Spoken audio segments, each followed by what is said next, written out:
Assalamualaikum warahmatullahi wabarakatuh. Sebelum masuk ke presentasi, saya ingin memperkenalkan diri dulu.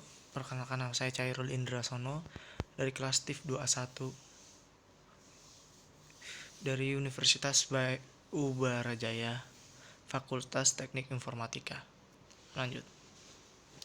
Nah, sekarang kita udah memasuki presentasi. Di sini saya akan menjelaskan tentang pengantar keamanan komputer. Di poin pertama ada tinjauan keamanan nirkabel.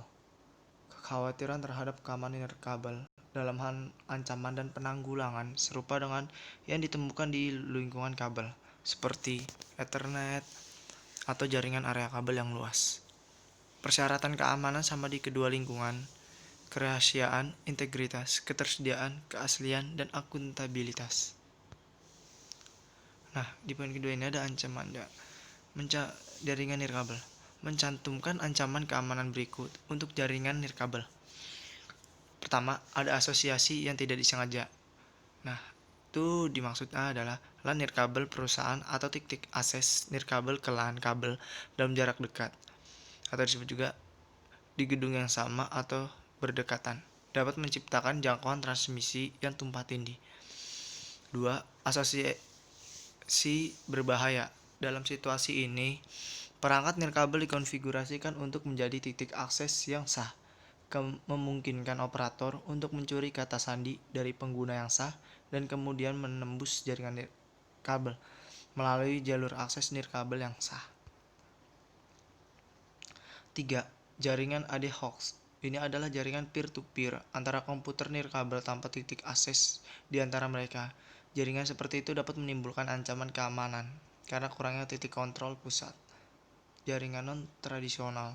Jaringan dan tautan non-tradisional seperti perangkat Bluetooth jaringan pribadi, pembaca barcode, dan PDA genggam menimbulkan risiko keamanan baik dalam hal menguping dan spoofing. 5. Pencurian identitas spoofing atau disebut MAC. Ini terjadi ketika seorang penyerang dapat menguping lalu lintas jaringan dan mengidentifikasikan alamat MAC komputer dengan hak akses jaringan. Lanjutnya ada serangan menengah. Jenis serangan ini dijelaskan dalam bab 1 dalam konteks protokol pertukaran kunci di V.Y. Hellman. Lanjutnya adalah penolakan layangan atau disebut juga DOS. Dalam konteks jaringan nirkabel, serangan DOS terjadi ketika penyerang terus-menerus memborbardir titik akses nirkabel atau port nirkabel yang dapat diakses dengan berbagai pesan protokol yang dirancang untuk menggunakan sumber daya sistem. Injeksi jaringan. Serangan injeksi jaringan menargetkan titik akses nirkabel yang terpapar ke lalu lintas jaringan tanpa filter, seperti pesan protokol, perutaian, atau pesan manajemen jaringan. Selanjutnya ada tindakan keamanan nirkabel. Di sini kami dapat mengkelompokkan langkah-langkah keamanan nirkabel dalam penanganan transmisi nirkabel, titik akses nirkabel, dan jaringan nirkabel. Terdiri dari router nirkabel dan titik akhir. Nah, ini poin pertama adalah scoring wireless transmisi. Ancaman utama terhadap transmisi nirkabel adalah menguping, mengubah, dan memasukkan pesan dan gangguan. Untuk menghadapi penyadapan, ada dua jenis tindakan pencegahan yang sesuai. Pertama, teknik menyembunyikan sinyal. Organisasi dapat mengambil sejumlah langkah untuk membuatnya lebih sulit bagi penyerangnya untuk menemukan titik akses nirkabel mereka, termasuk mematikan penyiaran set pengidentifikasi layanan SSID yang disiarkan oleh titik akses nirkabel. Kedua, ada namanya enkripsi. Enkripsi semua transmisi nirkabel efektif melawan penyadapan sejauh kunci enkripsi diamankan. Nah, poin selanjutnya ada Securing Wireless Network atau CHOIO 8. Merekomendasikan teknik-teknik berikut untuk keamanan jaringan nirkabel. Ada gunakan enkripsi, gunakan perangkat lunak antivirus dan anti-spyware dan firewall. Matikan siaran pengenal, ubah pengenal pada router Anda dari default, ubah kata sandi yang telah ditetapkan router Anda untuk administrasi. Hanya izinkan komputer tertentu untuk mengakses jaringan nirkabel Anda.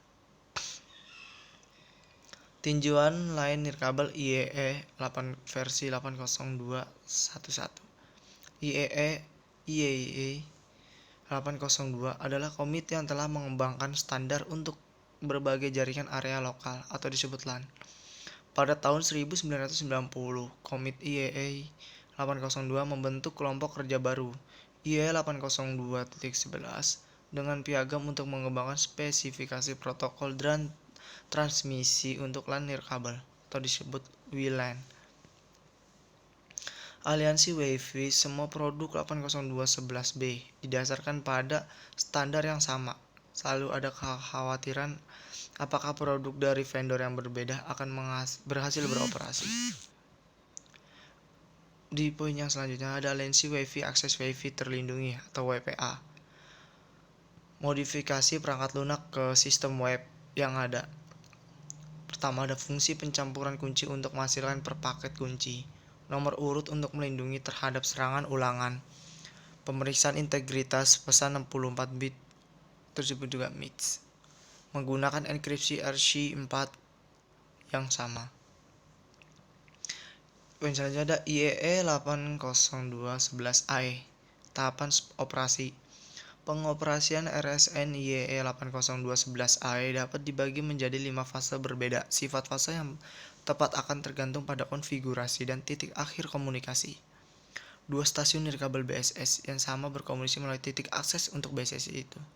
2 stasiun nirkabel STA. Dalam IBS ada HOC yang sama berkomunikasi secara langsung satu sama lain. 2 stasiun nirkabel di BSS yang berbeda berkomunikasi melalui masing-masing HP di seluruh sistem distribusi. Stasiun nirkabel yang berkomunikasi dengan stasiun akhir pada jaringan kabel via HP dan sistem distribusi. AP untuk WLAN yang ingin berkomunikasi dengan STA mengaitkan dengan IP yang digunakan untuk memilih rangkaian sandi dan mekanisme autentikasi ketika respon beacon dan probe menyajikan pilihan. Itu ada autentikasi, generasi dan distribusi utama, transfer data yang dilindungi, pemutusan koneksi. Nah, di sini ada poin fase penemuan. Tujuan fase ini adalah agar STA dan AP saling mengenal satu sama lain. Nah, sini kita lihat nih, ada security capabilitas. Selama fase ini, STA dan AP memutuskan teknik-teknik khusus dalam bidang-bidang berikut. Nah, di sini ada protokol kerahasiaan dan integritas MP2 untuk melindungi lalu lintas unicast atau hanya lalu lintas antara STA dan AP ini. Di kedua, ada metode autentikasi. Ketiga, pendekatan manajemen kunci kriptografi. Fungsi dari pseudo random IEEE 802.11i digunakan untuk menghasilkan non-cache, untuk memperluas kunci berpasangan, dan untuk menghasilkan GTK. Praktik keamanan terbaik menentukan bahwa aliran nomor pseudo random yang berbeda digunakan untuk tujuan yang berbeda ini. Namun, untuk efisiensi implementasi kami ingin mengandalkan fungsi generator nomor pseudo random tunggal. Nah, sekian yang saya sampaikan. Kurang lebihnya mohon maaf jika ada kata-kata saya yang kurang berkenan di hati Anda, tolong dimaklumkan. Dan jika ada kata-kata saya yang salah, tolong juga dimaafkan. Sekian, terima kasih. Wabillahi taufiq wal hidayah. Wassalamualaikum warahmatullahi wabarakatuh.